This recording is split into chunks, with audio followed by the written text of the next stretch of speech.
ganteng terus. Ngejreng sih. Assalamualaikum warahmatullahi wabarakatuh. Untuk Mitra Syabasiar dan sedapat-nya, kita kembali lagi Mitra di gelaran Andai Pandai. Dan sore hari ini ada yang spesial Mitra Syabasiar ya. Seperti yang sudah diinformasikan dari kemarin, kalau hari ini kita akan ada talk show bersama Dompet Duafa ya. Dan dengan tema budayakan UMKM melalui wakaf ya. Dengan narasumbernya, mungkin Aki bisa langsung disapa narasumber kita di sore hari ini, Aki. Ya, narasumbernya bersama Mas berapa atau abang kita nih?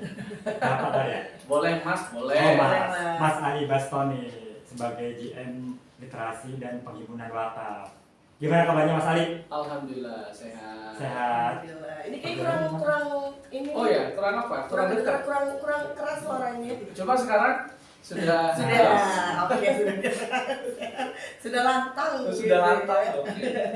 Kabarnya sehat ya, Mas? Baik, alhamdulillah. Alhamdulillah. Tadi perjalanan gimana? Agak macet atau lancar? Tadi saya kesini lancar. Lancar, ya. Dari bersama dengan Bang Bani ya, Uh-huh. yang memang sudah berteman lama dengan Ganda ini. Betul, Jadi ya. berangkat dari sana kira-kira jam 3 dan lancar. Lancar ya, alhamdulillah ya. Baik, hari ini seperti yang sudah kita informasikan kepada Mitra Syabasiar, kalau hari ini kita akan ngomongin tentang budayakan UMKM melalui wakaf ya. Betul ya, Mas? Betul. Betul. Nah, mungkin bisa dijelaskan dulu Mas seperti Ali. apa? Silakan Mas Ali. Baik, memang ada hal yang menarik di lingkup ekonomi sosial ya, ataupun dalam lingkup keuangan sosial. Kan kalau keuangan sosial itu kan hari ini secara praktek itu kan banyak ya. Ada disebut sebagai zakat, ya kan? Ada disebut sebagai sedekah, ada disebut sebagai hibah, ada juga yang dari perusahaan, orang menyebutnya CSR, ya kan? Dan lain-lain lah. Nah, ada satu lagi bagian dari instrumen sosial keuangan syariah yang disebut sebagai wakaf. Nah, wakaf ini satu istilah yang orang berbagi, orang bisa memberikan kedermawanannya itu, tetapi dengan ketentuan-ketentuan bahwa hartanya itu ketika diberikan itu harus terjaga secara asetnya. Nah, jadi keunggulan wakaf di situ. Jadi wakaf ini adalah orang berbagi, orang bersedekah, tetapi hartanya ini dia tetap utuh nih, sampai bahkan sampai nanti dari akhir, kira-kira gitu, sampai nggak ada lagi muka bumi ini. Nah, oleh sebab itu dalam konteks wakaf ini, karena dia istilahnya adalah berhenti ataupun sedekah yang memiliki nilai paling tinggi, nah kita optimasi untuk mendukung UMKM. Nah, jadi kalau bicara wakaf, secara klaster kan ada dua basis besar ya. Ada wakaf sosial, ada wakaf produktif. Nah, kalau sosial itu, kalau mungkin Mitra Elga nggak mendengar, para pendengar ya bisa melihat contoh misalnya kayak pembangunan masjid, pembangunan madrasah, pembangunan ataupun juga lahan-lahan makam. Nah, itu bagian dari wakaf. Gitu. Nah, itu sosial. Nah, kalau produktif itu sekarang sudah mulai advance, sudah mulai banyak tuh. Kayak hari ini wakaf sudah mulai bermain di aspek equity, saham. Jadi dia mengakuisisi saham perusahaan-perusahaan yang produktif untuk kemudian dikelola, dan setelah itu nanti hasilnya baru dibagikan kepada mauquf alaih ataupun penerima manfaat. Jadi kalau bicara wakaf itu bedanya dengan zakat ataupun bedanya dengan dana sedekah lain adalah, kalau zakat ketika orang menghimpun langsung uangnya dibagikan.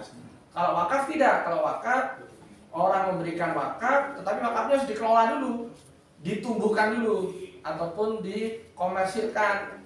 Nah, nanti setelah itu profitnya baru diberikan kepada program-program sosial. Begitu.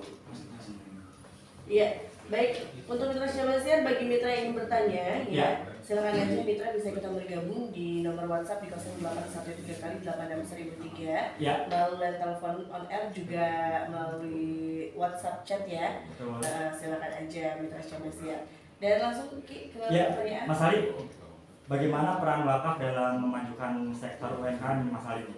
Contohnya pemberdayaan jamur tiram di Sragen, Jawa Tengah, Mas Ali. Oh ya betul. Nah, dalam situasi terkini ya, wakaf itu kan sudah banyak inovasi. Ya. Kalau dulu kita mendengar wakaf itu udah jauh-jauh dari bangun masjid, udah jauh-jauh dari tadi kuburan atau ya. madrasah ya. Betul. Nah, itu biasanya itu. Tapi hari ini wakaf itu sudah sesuai dengan apa yang dahulu di zaman para nabi sampai kemudian zaman para sahabat dan kekhalifahan itu pernah menempati instrumen ekonomi negara yang paling besar. Nah itu kan wakaf ya. Kenapa? Karena wakaf ini bedanya kalau berbisnis itu ownernya tuh nggak ada gitu. Ownernya tuh ya kita hanya mengelola. Karena kan aset ini kan langsung milik Tuhan kan. Nah itu bedanya tuh. Kalau berbisnis ownership ya tentu profit semua dinikmati oleh si owner.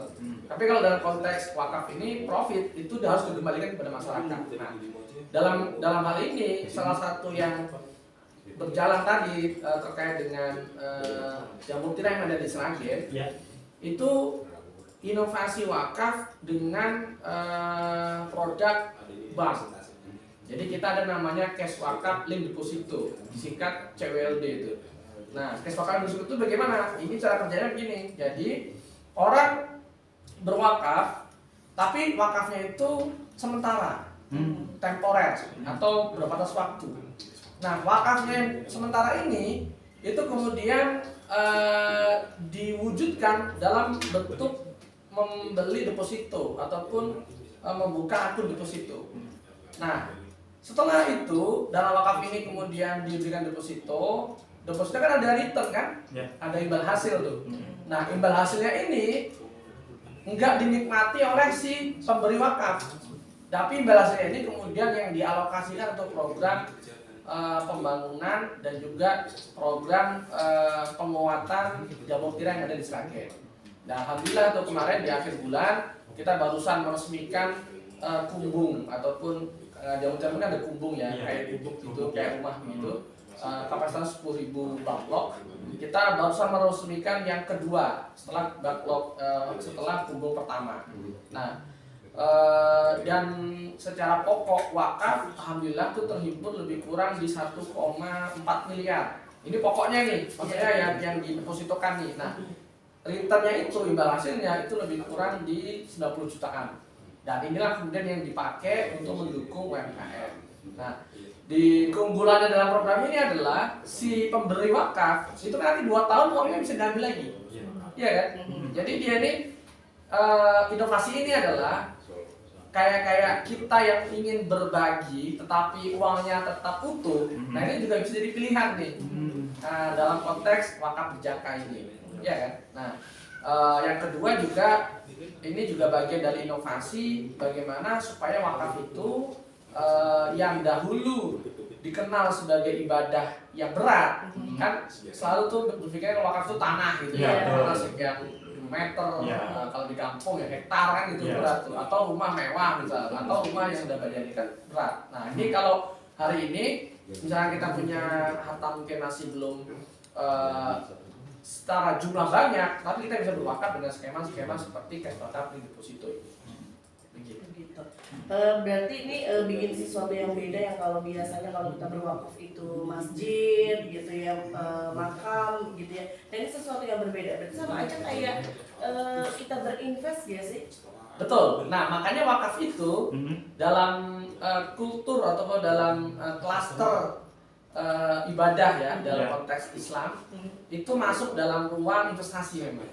Jadi kalau zakat itu peruntukannya untuk darurat, makanya kalau kita lihat di zakat itu kan dia ada 8 asnaf, ada fakir, miskin, fisabilillah, mualaf dan lain-lain. Nah, dia pasti paling banyak programnya itu untuk hal-hal yang sifatnya darurat. Orang sakit kita bantu berobat, orang lapar kita siapkan makanan dan lain-lain. Nah, kalau wakaf ini memang pendekatan dalam pendekatan dari sisi investasi. Nah, ini kan sejarahnya sejak dulu si sahabat Nabi ya Utsman ketika melakukan wakaf sumur. Hari ini kalau kita lihat di Madinah itu ada tuh hotel Utsman bin Affan dan rekeningnya itulah praktek wakaf yang hari ini semakin hari semakin besar. Bahkan ada juga ulama kita yang dari Aceh, Habib Buga, itu berwakaf tanah di dekat Masjidil Haram. Nah, karena Masjidil Haram diperbesar sehingga lahan itu jadi hotel. Produktif kan? Ada hasilnya kan? Nah, makanya jamaah haji Aceh kalau ke musim haji pasti akan mendapat tuh tambahan uang daripada Kementerian Wakaf yang ada di Saudi. Nah, baik ya, untuk Mitra Jabar Siap silakan bagi mitra yang ingin bertanya boleh ya di nomor WhatsApp di 0813 kali 86003. Tapi sebelum itu jangan kemana-mana dulu, kita jeda dulu ya Mas ya. Ya Mas Ali. Tetap berada di gelaran Andai Pandai. Andai saja. Panteng terus ngejreng sih.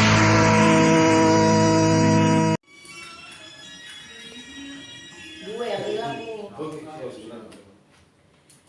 Iya, buat mitra zaman siar kita balik lagi ya. Iya, masih di Mas Khalid selaku GM Literasi dan Penghimpunan Wakaf. Mas Khalid, oke. dengan Mas Khalid. masih semangat ya Mas Ali Masih ya? semangat. Masih Kita semangat. harus semangat. Ya langsung pertanyaannya Ki. Ngomong-ngomong soal wakaf nih Mas Khalid nih, wakaf di sektor UMKM di Indonesia ini kan apakah sudah tersentuh apa yang menjadi hambatan dan dalam pengembangan wakaf di Indonesia nih Mas Khalid? Oke, baik. Dalam hal wakaf, orang sering menyebutkan endowment fund ya. Kalau dalam istilah global lah itu dana abadi gitu ya. Nah, memang hari ini tantangan pertama adalah volume ataupun size terhadap implementasi ataupun optimasi wakaf untuk UMKM itu kan masih sangat kecil, ya kan? Karena memang wakaf ini sendiri juga kalau dalam lingkup Indonesia ini juga secara kelolaan itu masih jauh lah dibandingin juga kelolaan zakat, itu masih jauh sekali. Karena memang kalau wakaf hari ini itu sama seperti ketika ngomongin zakat di tahun 90-an tuh, ketika dompet duafa baru juga berdiri, itu juga zakat itu belum begitu kenal orang. Nah ini mirip-mirip itu. Memang saat ini secara kelolaan masih sangat kecil, tapi secara tren itu terus positif, tumbuh positif. Nah, tantangannya yang paling berat hari ini ataupun bukan berat ya, tapi tantangan yang hari ini sedang kita coba untuk terus lakukan inovasi adalah bagaimana memperkuat edukasi, ya kan? Karena memang membedakan antara wakaf, antara sedekah, zakat itu kan satu hal, dianggap sama saja itu. Nah, padahal secara istilah akad itu juga ada berbeda. Nah, maka hari ini pertama tantangan satu adalah bagaimana kita memperbanyak lagi keterlibatan publik untuk berwakaf, tentu dengan pola edukasi. Nah, yang kedua adalah di sisi pengelola wakaf seperti kami Dompet Duafa, ini juga yang harus diperkuat adalah portofolio programnya, ya kan? Ataupun jenis ataupun varian programnya. Nah, ini harus semakin inovatif dan juga semakin banyak diimplementasi di banyak titik gitu. Nah, sehingga kalau ini ketemu, edukasi kita lakukan, setelah itu kami sebagai pengelola wakaf juga melakukan inovasi program yang nyata. Nah, ini akan mendorong lahirnya trust, kepercayaan, ya kan? Nah, setelah percayaan ini muncul, insya Allah mudah-mudahan volume pengelolaan wakaf menjadi meningkat. Nah, jadi kalau bicara tantangan satu itu. Nah, yang kedua adalah tentang skema-skema yang mendukung bisnis wakaf. Hari ini kan kalau bicara pengembangan bisnis itu kan yang menjadi faktor utama kan modal ya. Iya, betul. Nah, dan relasi wakaf dengan lembaga keuangan itu kan inovasinya masih sedikit lah. Selain itu ada CWLD sudah ada, itu udah bagus. Nah, tapi dalam rangka memperbesar usaha yang besar, contohnya UMKM, dia ingin menambah usahanya. Ini kan butuh tambahan modal. Nah, kalau mengakses bank, ini kan nanti sifatnya adalah biasanya pinjaman tuh. Nah, pinjaman itu yang juga menjadi challenge, tantangan adalah marginnya. Nah kan, maka di ruang ini kami dari Nazir ingin memberikan alternatif. Jadi para UMKM ini untuk memperbesar usahanya itu ada alternatif lain selain dari pembiayaan basisnya komersil, yakni adalah wakaf. Nah, kalau wakaf ini kan skemanya bisa bagi hasil dengan pola yang lunak gitu. Jadi misal nih, oke, tahun pertama kita nggak ada modal, bukan nggak ada modal, nggak ada margin. Setelah itu nanti baru ada margin di tahun kedua, misalkan begitu. Atau yang pola-pola seperti mudharabah juga bagi hasil juga memungkinkan. Nah, inilah salah satu tantangan dan juga peluang yang bisa jadi secara kami Nazir mudah-mudahan semakin banyak mendukung UMKM yang ada di Indonesia. Ya, ini sudah berjalan berapa lama UMKM melalui wakaf ini, Mas? Kalau di Dominova sendiri dalam praktik UMKM yang kemudian didukung dengan dana wakaf itu baru mulai cukup aktif itu di tahun 2018-an lah ya. Nah, itu baru mulai. Karena kan awalnya kita zakat ya, yang paling kuat tuh. Nah, 2018 kita baru mulai banyak melahirkan program-program UMKM yang basisnya wakaf. Nah, ini macam-macam polanya. Ada yang asetnya, contoh nih kita punya ruko di beberapa titik Jabodetabek. Nah, ruko ini wakaf. Setelah itu nanti kita buka UMKM, ada food court, ya kan. Ada juga nih yang terbaru, kita juga membuka klinik Tibun Nabawi ataupun bekam, ya, yang udah tuh dipahami itu bekam. Nah, itu juga bagian dari aset wakaf. Ada juga di Parung, di Bogor kita punya zona Madinah namanya. Ini adalah satu lanskap ataupun land of wakaf yang kemudian di situ kita juga aktivasi UMKM dalam bentuk dua program besar. Pertama ada sektor kuliner, ya, kantin. Kemudian yang kedua juga ada kafe. Nah, selanjutnya juga ada minimarket. Dan minimarket itu juga menjual produk-produk UMKM. Nah, jadi secara praktek inilah yang menjadi salah satu model ya. Meskipun di Indonesia juga banyak kita sudah mulai mengaktifasi UMKM dari pendekatan wakaf, begitu, termasuk di Lampung, Jawa Tengah dan lain-lain. Iya. Nah, ini sebenarnya siapa aja sih, Mas, yang bisa ikut UMKM ini dengan dibiayai dari wakaf ini? Nah, kalau bicara siapa yang bisa mengakses, pada dasarnya pelaku-pelaku usaha apapun bisa, ya kan? Cuman kalau di kami di Dompet Duafa, pola intervensinya itu kan karena kita juga sebagai lembaga zakat, kita biasanya ada tingkatan itu. Nah, kan? Kalau untuk yang startup atau mungkin yang masih inisiasi, ya kan, atau masih rintisan, itu biasanya kita intervensi dengan bantuan-bantuan dari pendekatan zakat. Jadi dana zakat kita kasih modal, kemudian kapasitas kemampuannya kita tingkatkan, jaringan pasarnya kita buka. Nah, ketika dia sudah mulai membesar, sudah mulai mapan tuh, berkembang, nah baru kita intervensi dengan wakaf. Nah, karena kalau wakaf ini kan ada asas dana nggak boleh hilang. Iya, betul. Dia harus utuh gitu.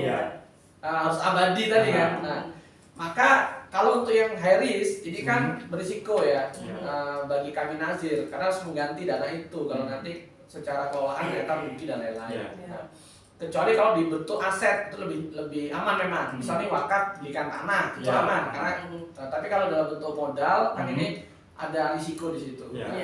Maka di ruang ini untuk yang basisnya penguatan modal untuk wakaf biasanya untuk level-level usaha yang memang secara rating keuangan itu sudah bagus. Nah, itu yang kita perkuat. Nah, tapi untuk penggunaan aset yang basisnya aset fisik itu sebenarnya UMKM rintisan pun boleh. Nah, karena kalau di bab ini kan basisnya kita aman lah ya karena asetnya kan fisik gitu. Tapi kalau yang bantuan modal dalam bentuk wakaf, nah ini memang kurasi kita itu sedikit lebih detail. Oke. Nah, Aki termasuk punya UMKM yang mana, Ki? Punya UMKM yang baru merintis sama yang baru merintis. Belum bisa. Belum bisa ya. Iya. Oke, mungkin ada pertanyaan lagi? Ya, nih Mas Ali nih. Bagaimana nih Mas Ali bila mitra Ergangga ingin berwakaf? tapi belum mempunyai banyak modal nih maupun cuan lebih untuk berwakaf. Apakah bisa Mas Ali nih? Wah, saya mau wakaf nih buat akhirat nih, tapi cuannya belum begitu banyak nih Mas Ali. Gimana, bisa nggak Mas Ali?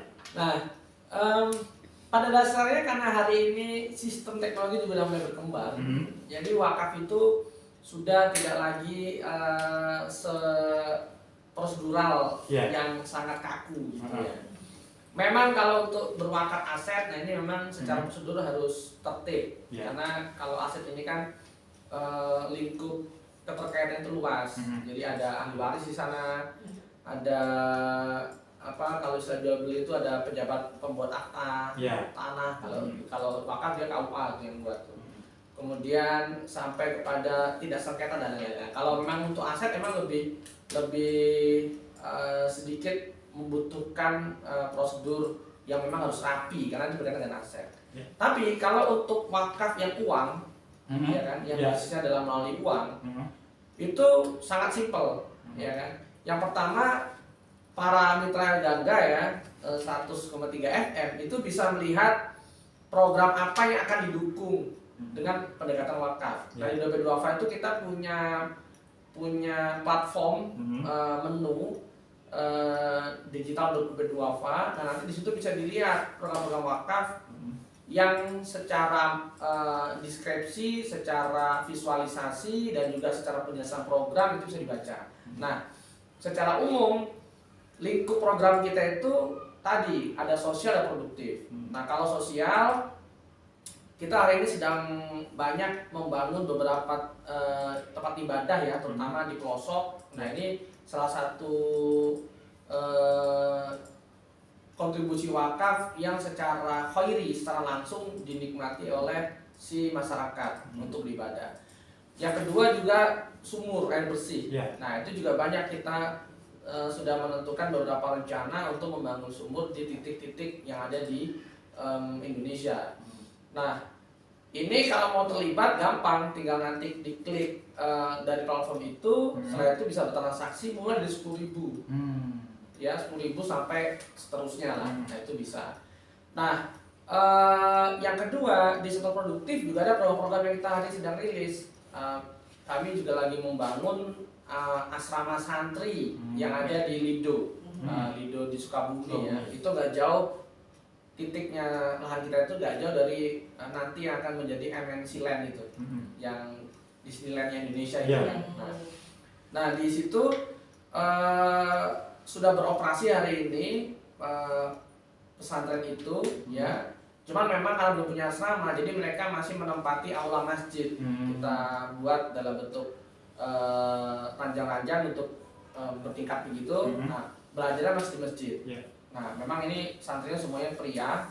Kita spesifik memang untuk karena leadership jadi pria. Yang kedua juga ada muatan entrepreneur dalam hal horti dan juga sayur-sayuran. Nah, di lahan ini kita lagi bangun asrama, itu juga bisa. Itu juga mulai dari 10.000 dan banyak lagi.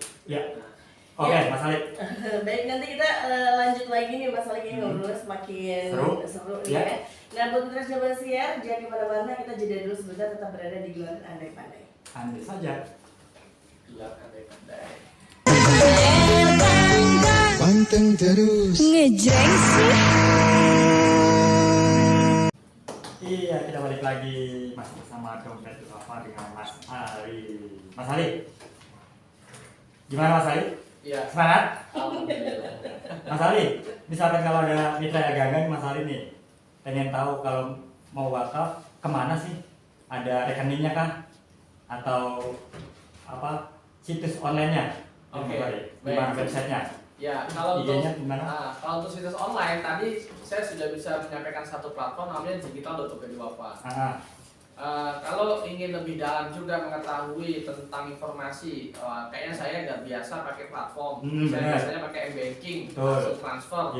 Bisa juga, bisa dicek rekening kita sangat banyak pilihannya. Itu bisa dicek di app, ini di IG ya, Instagram @tabungwakaf.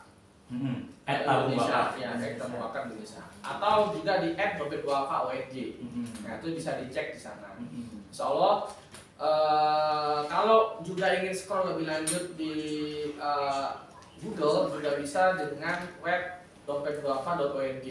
Nah itu juga bisa dilihat secara detail informasi-informasi yang kita miliki. Bahkan ingin melihat aktivitas-aktivitas wakaf secara video, ada link DDTV.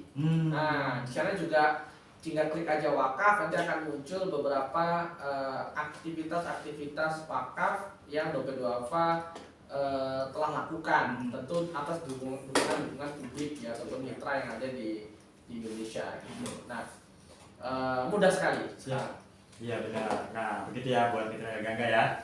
Mudah sekali pokoknya, lewat rekening bisa, lewat platform yang lain juga bisa Mas Ali ya. Nah Mas Ali, kalau ada perusahaan atau korporasi yang ingin berwakaf, apakah bisa?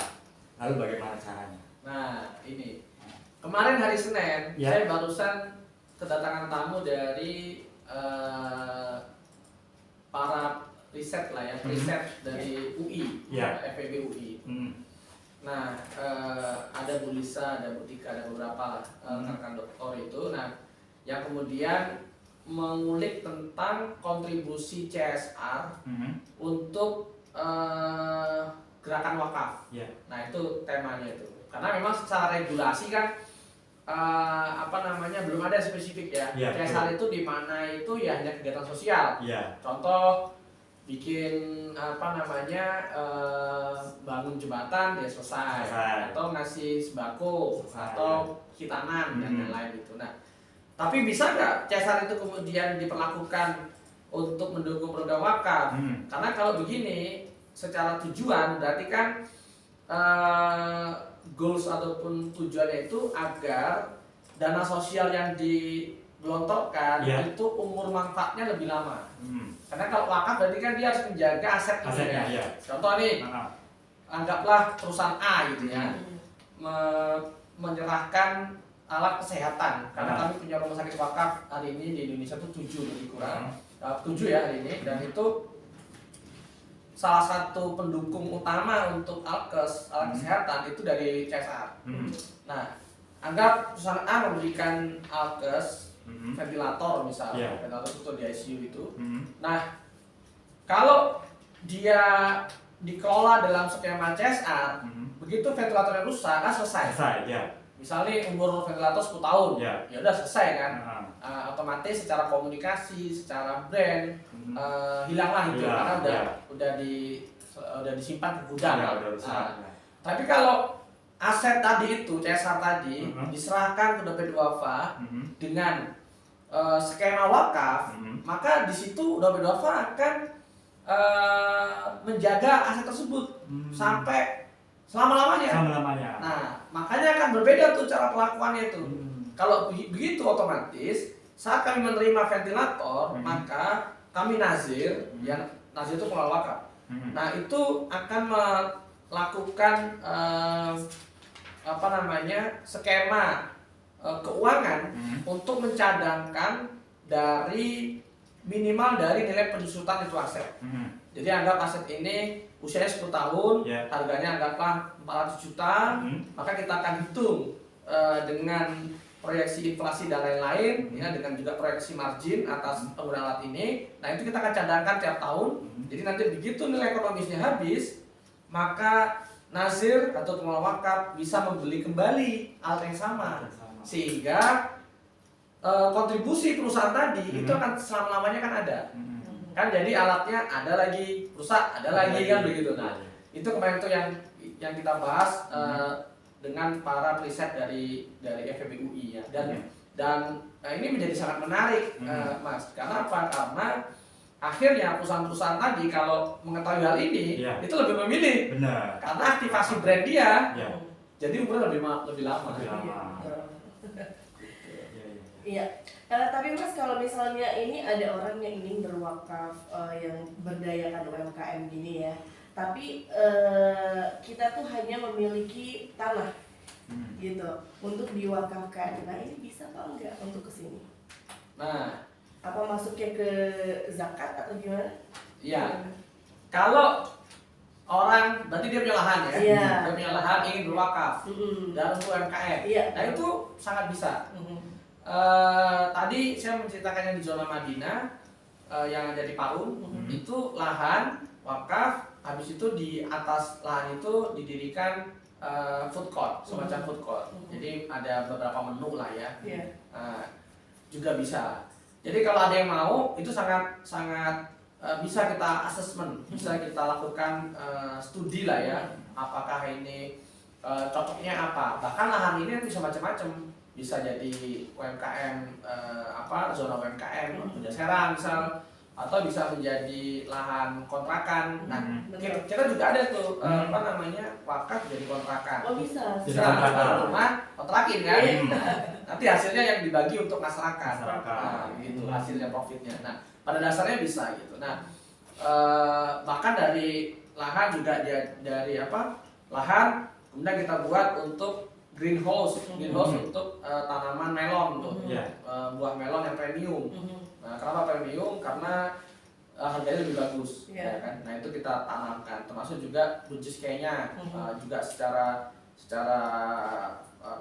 komoditas itu ekspor juga banyak diminati. Nah itu kita lagi kembangkan juga tuh di Lido. Nah sebenarnya kalau ada yang ingin ya mewakafkan lahannya itu pada dasarnya sangat bisa. Nah, cuma memang kami harus lakukan dulu studi kelayakan supaya apa? Supaya nanti saat diterima ini aset ini produktif. Kita nggak mau terima aset, habis itu nggak diapa-apain. Pahalanya nggak ngalir, asetnya jadi nganggur. Nah, kan sayang sekali. Oke, jadi mau yang tanah yang di mana Ki? Ya nanti Aki tanya dulu.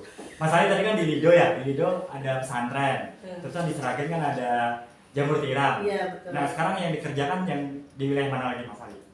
Di Jawa, Pulau Jawa aja atau di luar Pulau Jawa mungkin ada? Nah, di luar Pulau juga banyak di luar Pulau Jawa. Kita juga punya aset wakaf di Lampung ya. Di Lampung. Nah, Lampung ini ada integrasi antara masjid, kemudian pesantren.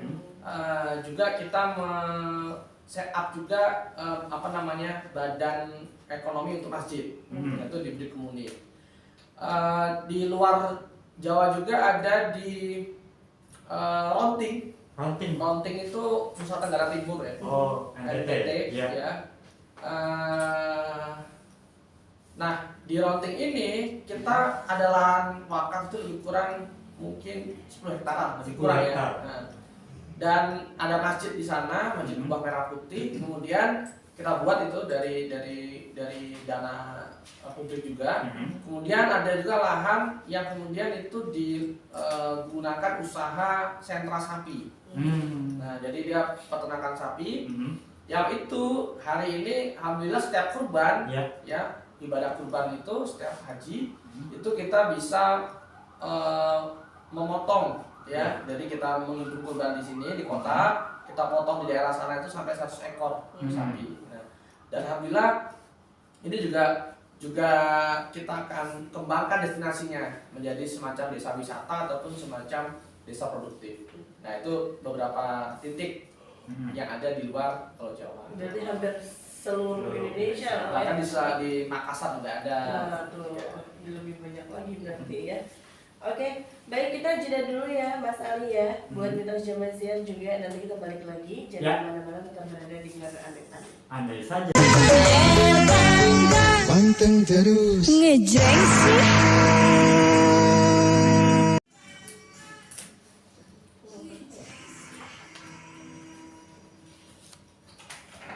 Iya, kita balik lagi di Mitra Jamasian. Masih ngobrol bareng sama Mas Ali ini ya. Ya.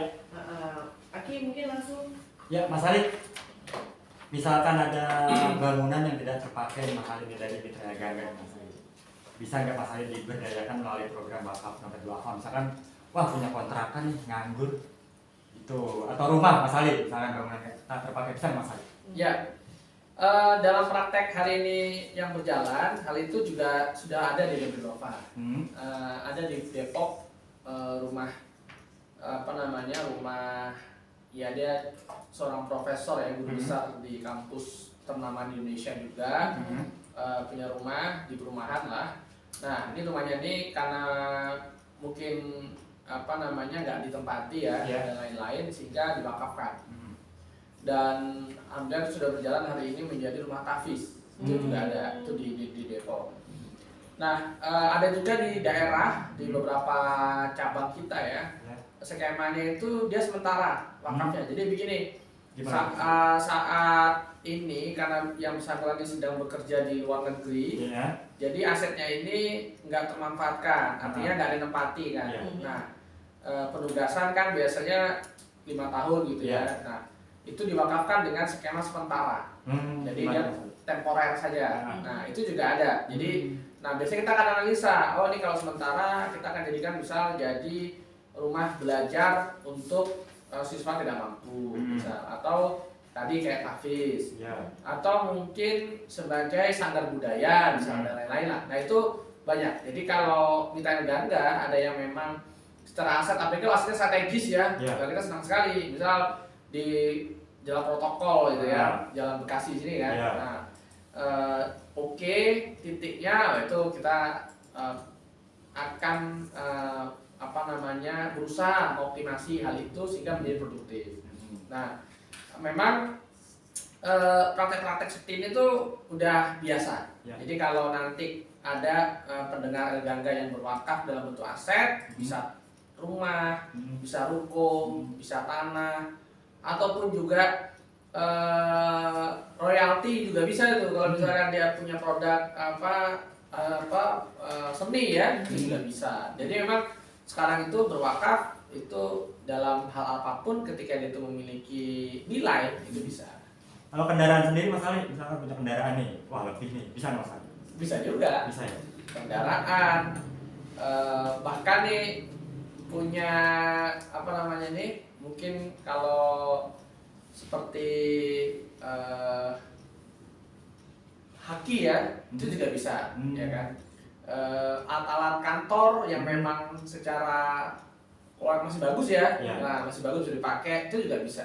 Nah, cuma kalau begitu berarti nanti dia skemanya wakafnya dia wakaf sementara dia. Maksudnya begini, ketika alatnya itu habis, ya, contohnya mobilnya itu sosial, nah itu maka ketika rusak ya selesai. Tapi kalau mobilnya itu memang contoh dia berwakaf mobilnya tangki air, nah itu bisa produktif, ya kan? Nah kalau itu kita bisa menjaga tuh sampai umur yang lama. Contohnya kayak Jogja kita kemarin sempat kekeringan cukup lama ya, dan itu menginisiasi untuk melakukan menggalang wakaf dalam bentuk mobil tangki air.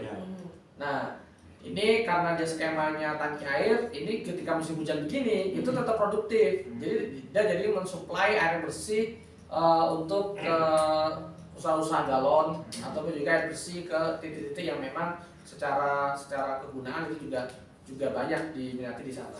Tapi sistemnya sementara atau apa gimana? Kalau yang produktif begini itu biasa skemanya pasti muabat tuh, lama, abadi dia.